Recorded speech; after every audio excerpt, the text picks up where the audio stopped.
Siamo in compagnia con il coro di Tereddo e qui ho dei rappresentanti che sono il signor Michele Giovane, Gavino Piluzza, Marco Usai,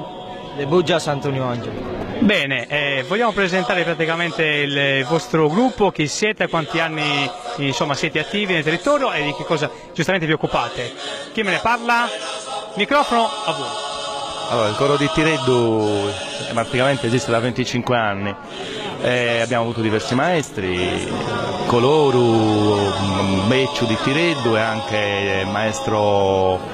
Silvio Bussi, che è stato l'ultimo che ci ha mandato avanti e ci ha portato e ci ha fatto seguire un certo percorso dove ha valorizzato più che altro i poeti locali, e quindi il nostro coro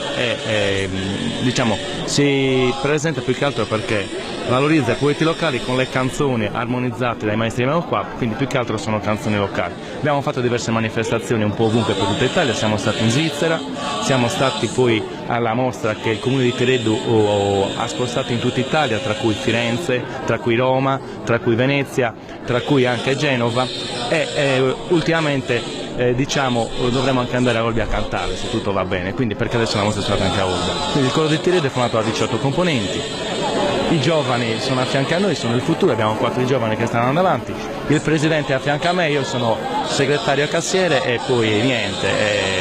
al limite se ci volete ascoltare potete anche chiederci un CD, vogliamo anche un CD.